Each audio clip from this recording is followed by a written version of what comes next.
दोस्तों बड़ी खबर यह है कि पाकिस्तान हमास के समर्थन में उतर आया है।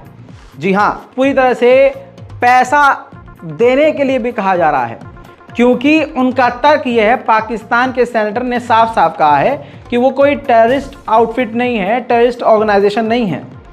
जी हां, गजा के अंदर जो हमास है वो चुनाव जीता था, और ये बात दोस्तों हकीकत है। वो पॉलिटिकल पार्टी है, वो पॉलिटिक्स में आई थी, उसने चुनाव जीता था, इलेक्शन जीती थी वो, जिसके बाद हमास जो है वहाँ पार्टी में आई थी। दोस्तों यही बात सेनेटर ने कही पाकिस्तान के, और कहा कि टेरर आउटफिट वो है ही नहीं, बल्कि हमें तो उसकी फंडिंग में मदद करनी चाहिए। सुनिए।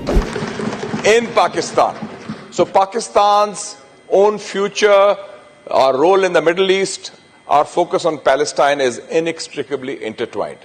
Sir, on this issue, I would say there are three clear areas we should focus on. Number one, what is the cause of what happened on 7th of October? The resistance by the Palestinian people to the repression of Israel. 50 years, 6 years of occupation, 15 years of blockade, 5 Arab-Israeli wars in Gaza.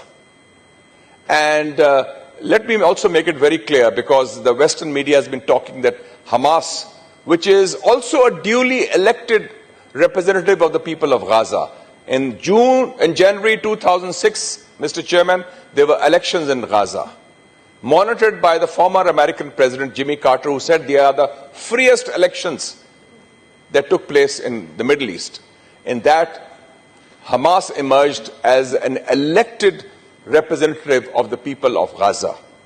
And so they have their ministries, they have their government, and we are very proud of the fact, the Senate of Pakistan, that I was then chairman of the Foreign Relations Committee in June, monitored by the former American President Jimmy Carter, who said they are the freest elections that took place in the Middle East. In that, Hamas emerged as an elected representative of the people of Gaza. And so they have their ministries, they have their government, and we are very proud of the fact, the Senate of Pakistan, that I was then chairman of the Foreign Relations Committee in June 2006. We hosted the Hamas Foreign Minister Mahmoud Zahar when he came to Pakistan in June 2006, and we also provided him financial and other support, and he addressed our parliament here. And I think that we have this kind of history, so we should be very clear. Hamas is a political organization representing the people of Palestine, opposing the state terrorism. दोस्तों Lebanon के border के इलाके पर पत्रकार मौजूद थे। Israel की तरफ से बमबारी की गई और जिसमें एक पत्रकार मारा गया।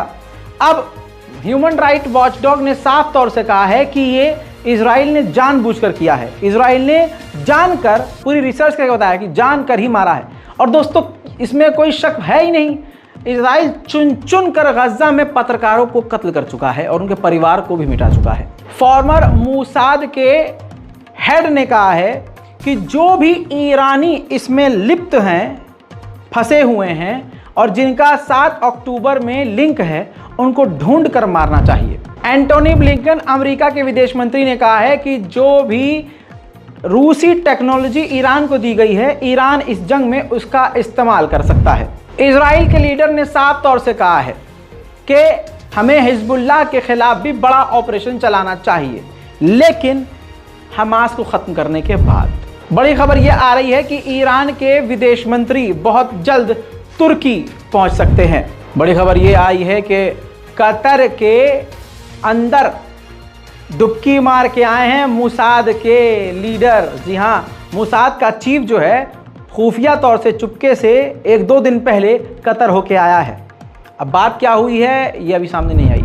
वहीं अमेरिका में जो क्रिश्चियन एमपी हैं, उन्होंने साइन किया है इस कानून पर जिसमें ईरान को आतंकी टेरर आउटफिट घोषित करने की मांग है। दोस्तों 5000 छोड़ दीजिए, सबसे पहले खबर आपको यह बताने वाला रजा था और रजाग्राफी चैनल था कि 5000 अमेरिकी सैनिक मौजूद हैं गाजा के अंदर। लीजिए मेरी बात कितनी सही साबित हुई, आज सोच के देखिए। 5 नहीं 20,000 इजरायली सैनिक अमेरिकी सैनिकों के साथ पूरे मिक्स होके इस वक्त मौजूद हैं गजा के अंदर। कि एक महिला स्टूडेंट ने इजराइल के खिलाफ प्रदर्शन किया था, पोलैंड के कॉलेज ने अब उसको अपने कॉलेज से निकाल दिया है। यूरोपीय यूनियन के फॉरेन पॉलिसी के चीफ ने साफ तौर से कह दिया है कि इजराइल के लोग और इजराइल की सरकार गलत कर रही है। जो फिलिस्तीनियों के इलाकों में फिलिस्तीनियों के घरों पर सेटलर्स हमला कर रहे हैं। इजराइल और इजराइल के लोग पैसा देकर सारे काम करवा रहे हैं, लेकिन इसके बावजूद आप स्क्रीन पर देखिए ट्रेंड क्या कर रहा है। स्टैंड विद फिलिस्तीन हैशटैग 285 मिलियन बार पोस्ट किया गया। स्टैंड विद इजराइल उसके आगे सिर्फ 64 मिलियन, यानी फिलिस्तीन को पूरी दुनिया से जमकर सपोर्ट मिल रहा है। उधर एमनेस्टी इंटरनेशनल ने साफ तौर से कंफर्म कर दिया है कि इजराइल ने लेबनान पर भी वॉर क्राइम किया है और फास्फोरस बम का इस्तेमाल किया है, जो अंतरराष्ट्रीय लेवल पर बैन है। वहीं दोस्तों, अल जजीरा एक ऐसा चैनल है जो लगातार फिलिस्तीन के मुद्दे को हाईलाइट करके दिखा रहा था। पहले उसकी बिल्डिंग को तबाह किया गया, अमेरिका से धमकी दिलवाई गई और अब उसके ऊपर साइबर अटैक किए जा रहे हैं। सोच के देखिए दोस्तों, जो जो बात कही गई है हमारे द्वारा सच साबित हो रही है। इजराइल का जो बेंजीवीर है नेता, उसने फिर से कह दिया है और साफ कह दिया है कि गाजा हमारा इलाका है। जब मैं सरकार में आया था, मैंने तभी कह दिया था कि अपनी टेरिटरी को छोड़ना नहीं चाहिए, पकड़ कर रखना चाहिए। दोस्तों, कब्जा करने का अब ऐलान कर दिया गया है। अब सोचिए, भारत तो हमारा छोड़ ही दीजिए, उज्बेकिस्तान तो मुस्लिम देश है ना। उज्बेकिस्तान में फिलिस्तीन के समर्थन में जब रैली निकाली गई तो उज्बेकिस्तान की पुलिस ने तमाम प्रदर्शनकारियों को गिरफ्तार कर लिया। उधर इराक के प्रधानमंत्री ने कहा है कि डिफेंस सिस्टम हमको भी चाहिए। हम भी कई देशों से बात कर रहे हैं कि हमें एयर डिफेंस सिस्टम मिल सके। दोस्तों, इजराइल के अंदर 50 रब्बी यानी 50 उनके धर्मगुरुओं ने डॉक्यूमेंट पर साइन कर दिया है कि गाजा के अंदर जो अल शिफा अस्पताल है उसको डिस्ट्रॉय कर दिया जाए, तोड़ दिया जाए। वहीं ईरान ने साफ कह दिया है कि जो लड़ाकू संगठन हैं जो इजराइल के खिलाफ लड़ रहे हैं वो शांत नहीं बैठेंगे। फिलहाल की इस रिपोर्ट में इतना ही। जल्द लौटूंगा और भी बड़ी जानकारियों के साथ। जय हिंद।